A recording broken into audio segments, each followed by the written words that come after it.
Marcella loved her hill. As a child, she spent many wonderful hours roaming around on it, playing with the animals, laying on the grass looking up at the sky, and in the evenings laying on the grass looking up at the velvetness of the sky with the stars, etc. The hill was part of her life, and no matter where she went, she always returned to her home on the hill. She wanted to do something with the property to keep it as a green belt in Waunakee area, because she knew that it was going to expand. And so therefore, she looked around for 3 or 4 years, checking with different organizations to see whether or not they would be interested in the piece of property. She was particularly interested in giving it to a religious order. And that goes back to the days of her marriage. But anyway, most of the orders, nuns or priests, were not interested in a piece of property and having to build on it because their numbers were dwindling. And so therefore they refused. And it was Peg Tierney, her dear friend, that suggested that she contact Dane County Parks. And after much negotiation, they accepted the parcel, and Marcella had life use. Now, okay, Dane County Parks has the property, and they're going to use it as a park, but that wasn't Marcella's idea. She wanted it as an educational venue, and so therefore she was looking around to see how this would fit, how she could do this. And I was working in Boston, and she came out to visit me one day, or for a week, and she said that she wanted to go to Maine. And I said, what do you want to do in Maine? And she said, well, I want to go to Livermore. I said, Livermore? What's in Livermore? Well, she said, I want to go up there. And so I said, all right, we'll drive. It took us about 6 hours from Boston, and the place she wanted to look at was New Orleans. Now, New Orleans is the home of the Washburns. And the Washburn family started out very poor. They bought, the parents bought some land. They had 10 children. The 4 older boys had to work on other people's land in order to make money to help their father pay off the piece of property he bought. But these 7 boys all became wealthy and were prominent citizens in various parts of the United States. The first one, Israel, was a lawyer, and he served as governor of Maine, and he also was in the House of Representatives in Washington. His brother Tad was also in the House of Representatives. He represented the state of Wisconsin. His brother Eli was in the Senate. He represented the state of Illinois. Okay, let's connect this. Cadwallader Washburn came to Wisconsin in the 1840s, settled in Mineral Point, and became a banker, and he dabbled in land and lumber. And he was elected to the U.S. House of Representatives after Wisconsin became a state, and served a couple of terms in Washington, came back, became a major in the Army during the Civil War. He married a gal from Mineral Point, had 2 daughters, and eventually he moved to Madison. And he took care of his banking business and his lumber business from Madison. And they lived here about 10 years. And when he left Madison to go to La Crosse, he gave his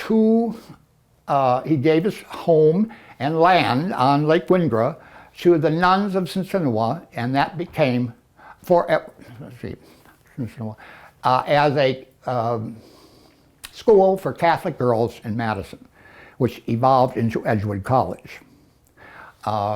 He also gave the observatory to the University of Wisconsin. So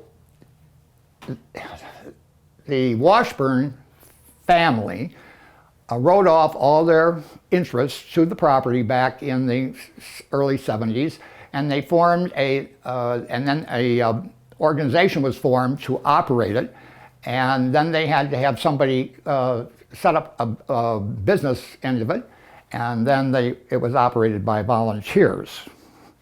And that is basically what Marcella has done here. The Park District owns it, the trust helps, and the Friends operate.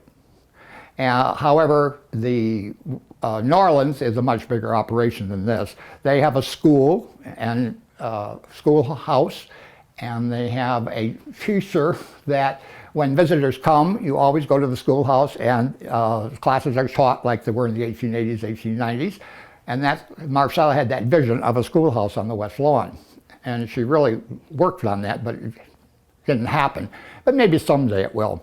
She basically was influenced by those people and wanted to follow that model? Sort of, yeah, sort of. Okay. Sort of. That's not the only one she looked at, but that's the only one I'm using, okay? And the reason I'm using it is because the connection to Edgewood. Okay? Anyway, so they have, the mansion is turned into a big museum. They have a library, and they also have a working farm.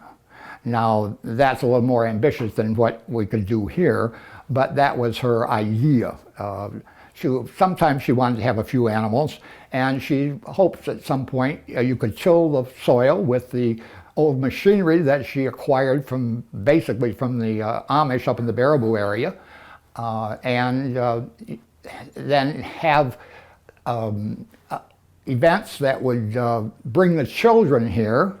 In the early years, she would have grade schools from Waunakee come up, and they had a day at the farm, and they had to bring they couldn't bring anything that was 20th century. It had to be back in the 1800s or late 1800s. So therefore, okay, maybe a paper bag, and if they had a sandwich, it needed to be wrapped in something, not out of a container or out of a bag, and maybe bring an apple or a piece of fruit or something that students back in the early years of the 1900s would do. Like she would have had when she went to the crossing school. She went to crossing school for 2 years, and then she transferred to St. John's Parochial, and she graduated from there and then on to Waunakee High. Marcella had the opportunity that most girls didn't. Her parents were willing to send her to college back in the 20s. So in 1927, when she graduated from Waunakee High, they enrolled her in the first class of Edgewood Junior College, from which she graduated in 1929. Her majors were English and music. She had taken piano for many years prior, and music was her main drive at that time. Then she enrolled in the University of Wisconsin, graduated in 1931 with a degree in the Bachelor of Arts, enrolled again and finished her master's in political science in 1933. She was very active in the International Club at the university, and she held various positions there, was a liaison with the International Club at the University of Chicago. She also produced a women's program for WHA, which ran for a season. And in the summer of 1936, she signed up for a student tour of Europe. She was gone for 3.5 months and toured all of Northern Europe. Russia, Lithuania, Latvia, Finland, Norway, Sweden, Germany, France, England, etc. And when she came back from that, she went to work in Madison, and she teach piano here in Waunakee or teach it in Madison. And in 1938, in the fall, or in the late summer, she and 4 other students drove in her 1936 car, Chevrolet, to San Francisco. And the purpose of that trip was to deliver a young lady that was studying to be a doctor She was going to intern at a hospital in Honolulu, and she was sailing on the SS Lurline from San Francisco to Honolulu. And among the group was a young man, the young lady's sister, named Rudolph, and there were only two of them that returned to Wisconsin, and that was where the love, her love blossomed, I guess is what I would say. And Rudolph then, when he returned, Rudolph was a foreign student that had come to the United States back in 1936. His parents were German. He and his sister lived in Holland. And with the rise of the Third Reich in Germany, Hitler's regime, Rudolph and Magda's aunt decided that it would be best if she got them out of Europe, and so she had some influential friends in Washington, and anyway, they were able to bring Rudolph and Magda to St. Louis. Now, the aunt was Mother Mary Concordia of the Sisters of St. Mary of the Angels, and she was quite a woman in her own right. She founded 6 hospitals, and she also founded the School of Nursing for the University of St. Louis. And Madison, St. Mary's Madison was one of her hospitals, as was St. Clair and Baraboo. So Magda, the daughter, stayed in St. Louis and worked toward her MD, a doctor's degree. And Rudy decided that he would like to get a master's in journalism, and so he opted to come to the University of Wisconsin. And that was easy because Mother Mary Concordia arranged for him to live at St. Mary's and to work on his degree here. And Marcella met Rudy at the International Club. And she was a German gal, immigrated to the U.S. in about 1900, professed with this religious order, and worked her way up to the top. And she had lots of connections, and she was particularly fond of Leo Crowley. Leo Crowley was a Madisonian, and he was in the Franklin Roosevelt administration in Washington. So after Rudolph obtained his degree and had been to California, she arranged for Crowley to hire him, and he went to Washington to work for the insurance department of the government. And Marcella went out to visit him in the spring of 1939, and that's when they decided they'd get married. So she came back, spent the summer here and the fall, and early November, she had a brand new 1939 Chevrolet, so she drove to Washington, visiting friends in St. Catharines, Ontario, and in Rochester, New York. A friend worked for Kodak. Rudolph had an apartment already for them, and they were married in a civil ceremony in Virginia on November 19th. And they then she moved into the apartment with him. Well, they came back here for Christmas, and Mother Schumacher was not particularly happy with the situation that her daughter was married by a judge, so she arranged with Mother Mary Concordia, and the Schumachers went east in January, and so did Mother Concordia. Came up from St. Louis, and they arranged for them to be married by the Archbishop of Baltimore in the Cathedral of the Assumption. So the newlyweds lived in Washington for a couple of years. Mother Concordia had connections, and so they had a grand time floating through the social, register of Washington. One of the highlights was their attendance at the Mayflower Hotel, which was Franklin Roosevelt's birthday party. And Eleanor and Franklin went round to the various hotels, and Eleanor cut the cake, and everybody there had a piece. And in one of Marcella's scrapbooks, there is a piece of this birthday cake. Then in 1941, Rudolph transferred to Chicago, and they then lived in Hyde Park.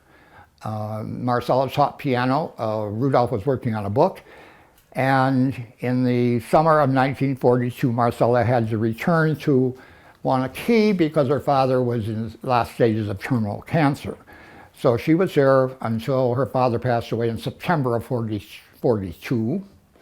And then she and her mother closed the house and went off to Michigan.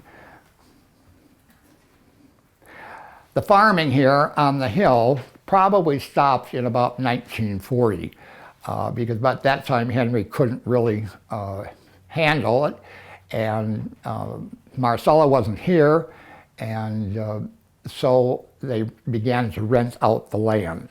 By the time I knew Marcella, they weren't farming here at all. Because at the end of I would say about 1940 was the end of the farming, and I didn't meet her until the 60s. So therefore, I knew her more through her. She confided a lot in me, and that's how I know what I'm telling you now. And I don't know that most people know that, and I think that some of this it connects the farm. And her giving the farm to the park and trying to establish a center of rural history in Dane County, these other things were all part of the reason that she did this. The thing is that she knew of the New Orleans because of Washburn at Edgewood, okay? And that was her idea. And that was not the only place we went to look at. We went to the DuPont estate, which is Hagley, which is on the Wilmington River in Delaware. We went to Conner Prairie down in Indiana. That's a village. It dates back to the 1830s. We also went to Souder Village, which is in Ohio. That's a farming development that tells the settlement of the Black Swamp area of western Ohio. There's also the Iowa farm in Urbandale that has 3 different parts to it. And she wanted to see how these things worked. And she wanted to, and how were they financed? And that's what gave her the idea to do a trust. And she started that first, a Schumacher Farm Trust, and she put X amount of dollars in it, and she was able to take funds from the trust, the interest. And then a few years later, she talked to her attorney, and she decided she'd do another trust, but it would be irrevocable. And so she set up a second one. And eventually, after her death, the two had to be merged into one because you can't have 2 trusts in the state of Wisconsin. But anyway, that would give some money to help promote a hands-on learning facility here on Schumacher Farm. So she really went in depth with it. She didn't just decide to do it and do it. She studied this. Oh wait, she thought all of this out. She did not want this to be turned into a housing development, if I can use that term. And when you look out, the Waunakee is marching right up the other side of the road, and you have more building to the west over here. And so she could foresee that at some point this would be enveloped into a, some kind of a tract housing or something like that. And the view from up here is terrific, and she used to have parties up here. She'd have croquet on the lawn, and she'd have picnics and so on and so forth. And we used to come up here a lot on the 4th of July because you could watch the Madison fireworks from the front lawn, and you could always see the Capitol dome lighted at night. Anyway, the best way to summarize Marcella's love for this hill is in her book, the very last page, and I read that to. Anyway, this was Marcella's philosophy, and this was what she wanted to do with the property and with the creation of Schumacher Farm and Park. There's no better way can I pass on my joy of living to future generations than by offering to them the medium that provided such stimulation and joy to me. Through the efforts and generosity of Dane County Parks Department and the Friends of Schumacher Farm, I trust that visitors to the farm will develop a love and appreciation of the beauty and the warmth of nature and absorb its very essence into their souls. This love will gently but firmly mold them in this magnificent drama called life. And I think that says it all. I'm trying to figure out, so where she got this from in the beginning? I mean, is this something her parents kind of instilled in her also, that they felt? Well, she was very much into history. She taught history, and she wanted to. Now, if I say this, I think she probably wanted to do something to honor her parents because they had given her so much. And I remember her telling me, after her mother passed away in 1962, laying out here in the under the walnut trees that spring, laying in the grass, looking up at the sky, looking at the trees, and saying, "This is all mine." And rather than have it ruined by future development, if she could save it, that was her plan. There are a lot of stories connected to her, and I can tell a lot of them too, but I think that the essence of the whole thing is in that paragraph.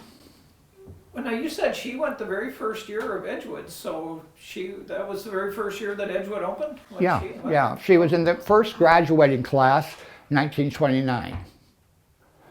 And that's why I thought maybe if you were to talk to, I'll give you Katie's card, and maybe there'd be somebody over there that would know a little bit about what life was like on campus back then. Okay. What? And pardon me? Well, I'm trying to tie it into that too, so she went to Edgewood, and because of being in Edgewood, she also got to know these other people that had donated, I forgot their names already, but that donated. Well, no, well, she was well aware that Washburn gave to the nuns of Cincinnati the land and his house to open up this school for Catholic girls. And it started like first grade through high school. And it was very small in the beginning. And eventually it grew. And a lot of parents back in the 30s and 40s were a bit adamant or a bit reticent in sending their daughters to an institution of higher learning like the University in Madison, because it was big and they weren't so sure that, that their girls could cope with it, or they'd go off the deep end or something or other. Edgewood was run by nuns. It was a small,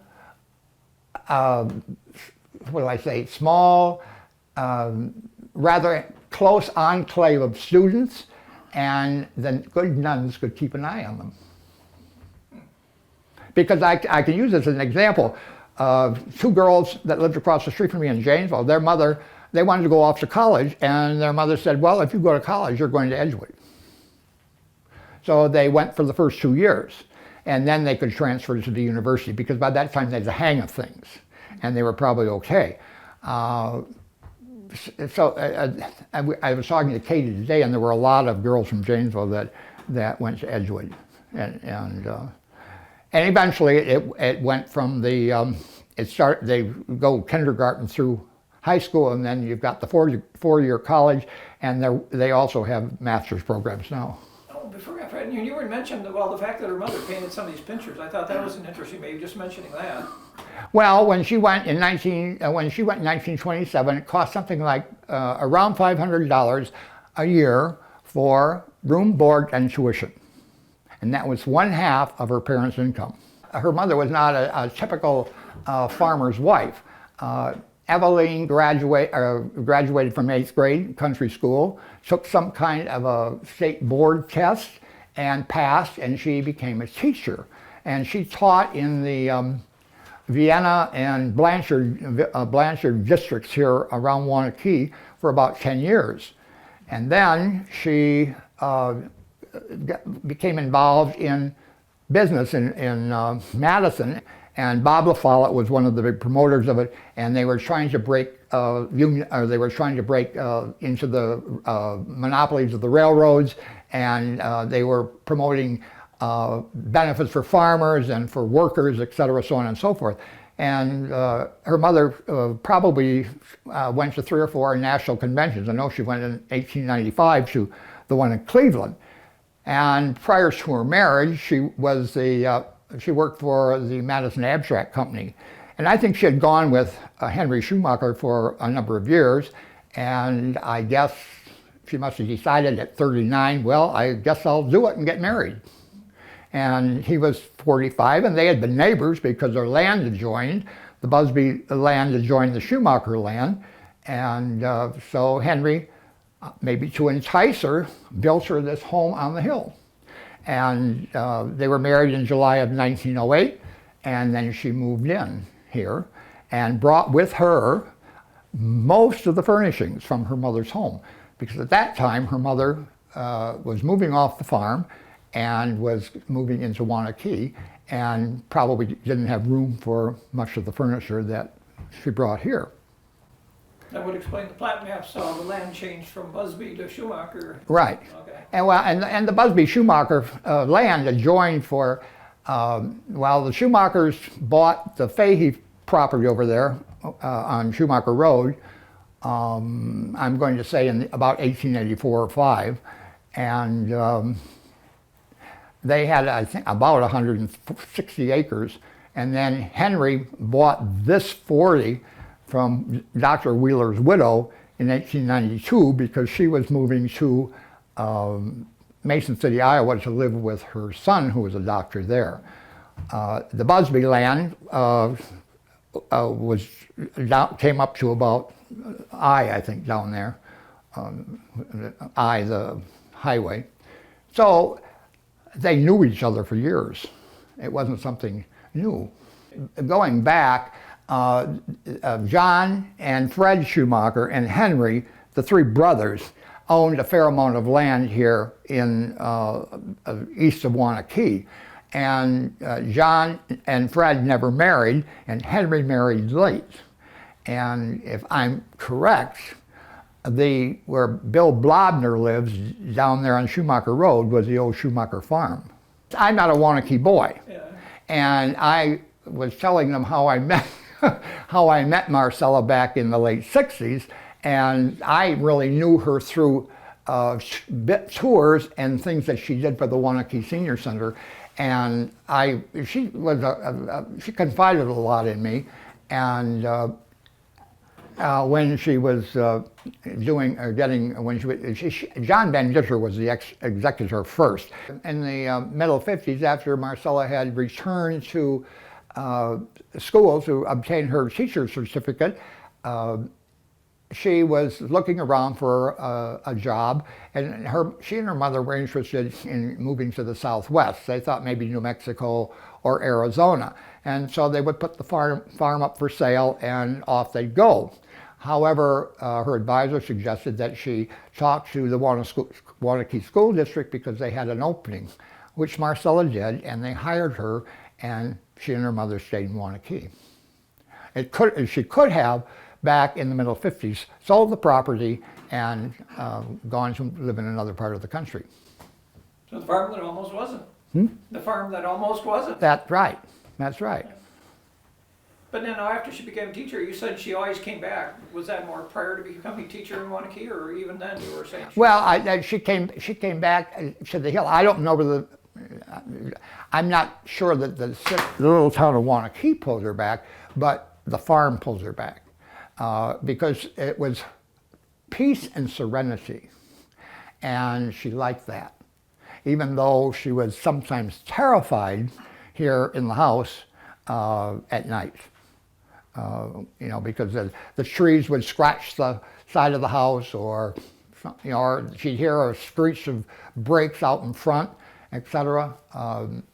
There were many nights that were restless here, but she would never leave it.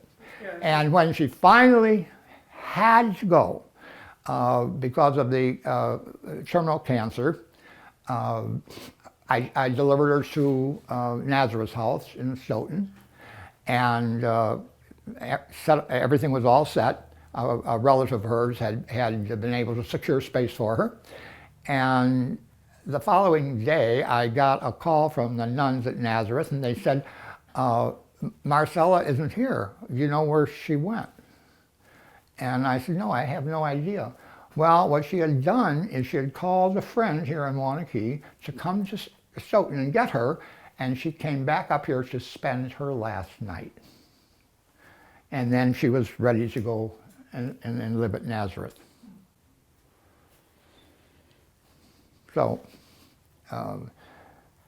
but she had to spend her, she knew she couldn't stay here any longer, but she had to come back for one night.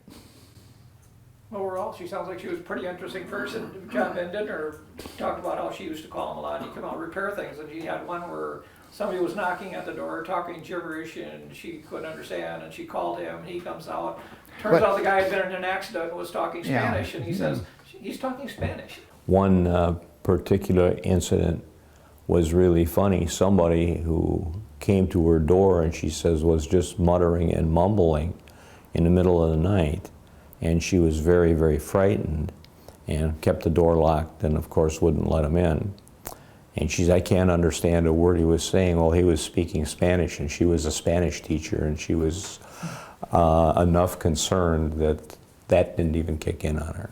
She had two cats, and the cats always went upstairs to bed with her. Well, apparently one night, one of them didn't go, and she didn't really realize it. So she had the system set so that she could set it here, and then she could set it on the stairs so that she was safe upstairs. And anyway, somehow during the night, Selene went across the sensor and set off the alarm on the side of the house, and Marcella's terrified because who's trying to break in? So I guess it was the police answered these calls. And so when they drove up, she opened the bedroom window upstairs, and she threw out the keys and told them, you go in. So anyway, they wandered around down here and couldn't find anything. And then Marcella came down, and the cat is wandering around. So, there were things, and many nights she'd get up in the middle of the night if she got frightened, and she'd drive over to the Tierneys. Peg Tierney was her consolation, and Lloyd would say, oh, here she comes again. So, she loved the place, but sometimes it got to her. She needed a roommate, I guess, yeah. Yeah.